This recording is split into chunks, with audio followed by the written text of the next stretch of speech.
Assalamualaikum warahmatullahi wabarakatuh. Halo teman-teman semua.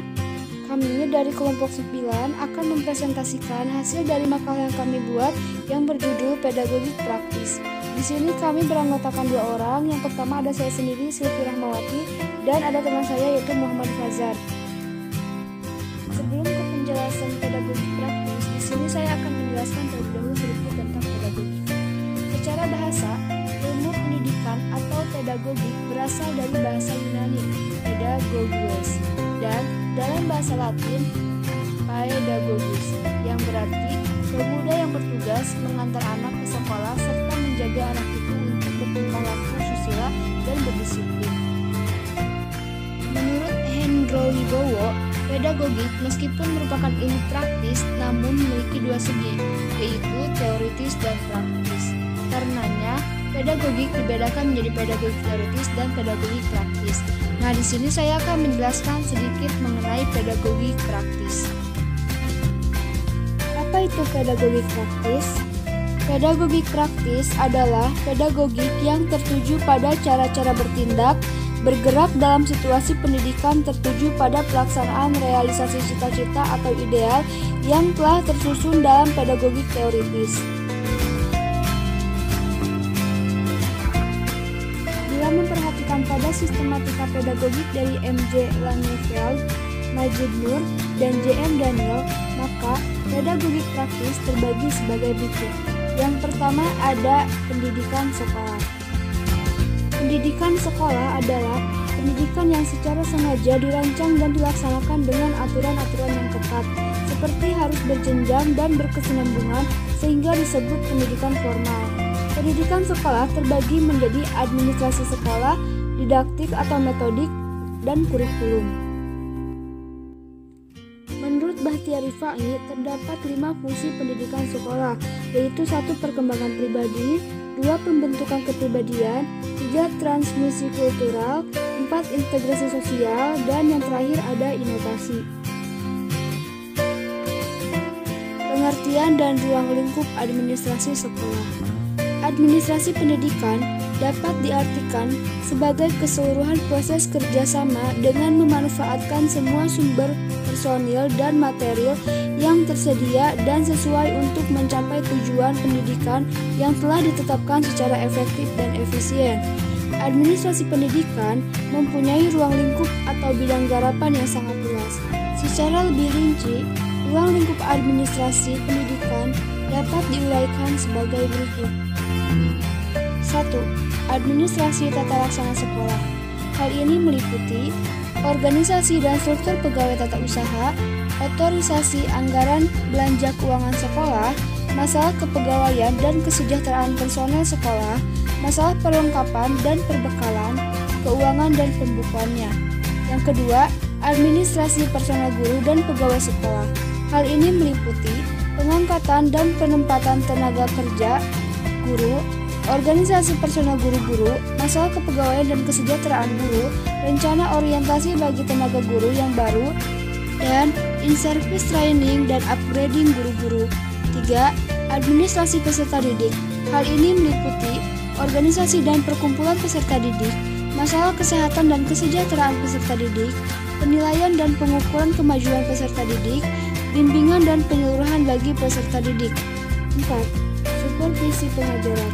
Hal ini meliputi usaha membangkitkan dan merangsang semangat guru-guru dan pegawai tata usaha dalam menjalankan tugasnya masing-masing sebaik-baiknya.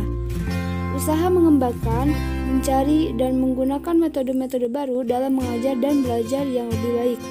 Terakhir, mengusahakan cara-cara menilai hasil-hasil pendidikan dan pengajaran. 5. Pelaksanaan dan pembinaan kurikulum. Hal ini meliputi mempedomani dan merealisasikan apa yang tercantum di dalam kurikulum sekolah yang bersangkutan dalam usaha mencapai dasar-dasar dan tujuan pendidikan dan pengajaran. 2. Menyusun dan melaksanakan orientasi kurikulum beserta materi-materi sumber-sumber dan metode-metode pelaksanaannya disesuaikan dengan pembaharuan pendidikan dan pengajaran serta kebutuhan masyarakat dan lingkungan sekolah. 6. Pendirian dan perencanaan bangunan sekolah. Hal ini meliputi cara memilih letak dan menentukan luas tanah yang dibutuhkan, mengusahakan, merencanakan, dan menggunakan biaya pendirian gedung sekolah, menentukan jumlah dan luas ruangan-ruangan kelas, kantor, gudang, asrama, lapangan olahraga, dan sebagainya. Cara-cara penggunaan gedung sekolah dan fasilitas-fasilitas lain yang efektif, produktif, serta pemeliharaannya secara kontinu. Alat-alat perlengkapan sekolah dan alat-alat pelajaran yang dibutuhkan. Selanjutnya ada didaktik dan metodik. Didaktik adalah ilmu mengajar yang didasarkan atas prinsip-prinsip kegiatan penyampaian bahan pelajaran sehingga bahan pelajaran dapat dimiliki oleh siswa.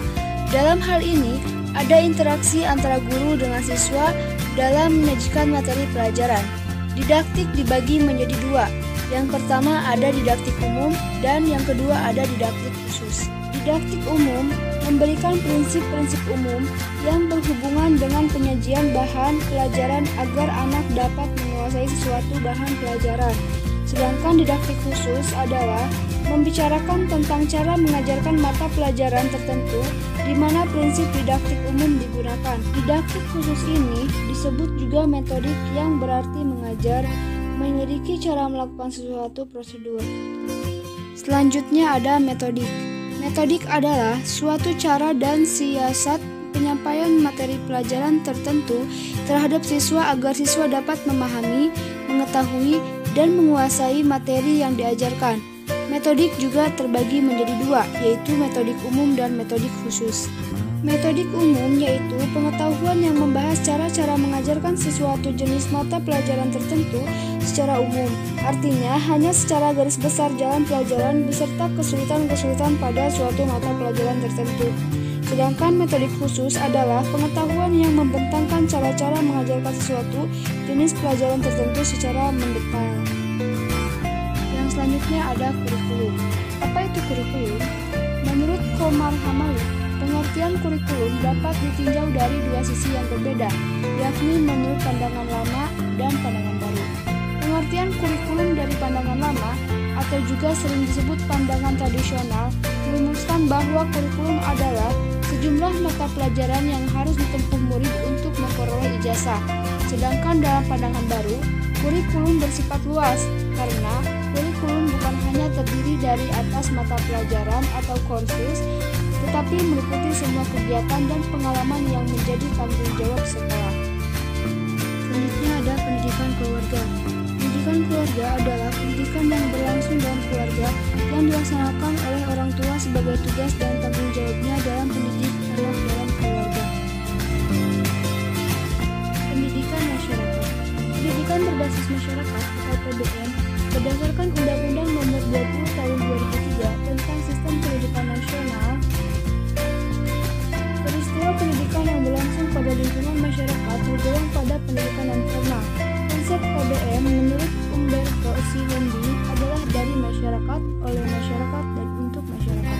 Tujuan PBM biasanya mengarah pada isu-isu masyarakat seperti pelatihan karir, perhatian terhadap lingkungan, pendidikan dasar, pendidikan keagamaan, penanganan masalah kesehatan, dan sebagainya.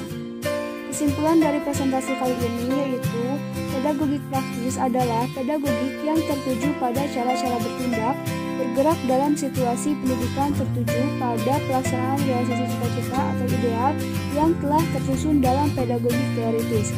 Pedagogik praktis terbagi menjadi pendidikan sekolah, pendidikan keluarga, dan pendidikan masyarakat. Sekian presentasi dari kelompok kami. Mohon maaf apabila adanya kesalahan. Dan untuk sesi tanya jawab kita adakan di grup WhatsApp. Jadi kepada teman-teman yang ingin bertanya, silahkan bisa langsung bertanya di grup WhatsApp dan insya Allah akan saya bantu jawab. Terima kasih. Wassalamualaikum warahmatullahi wabarakatuh.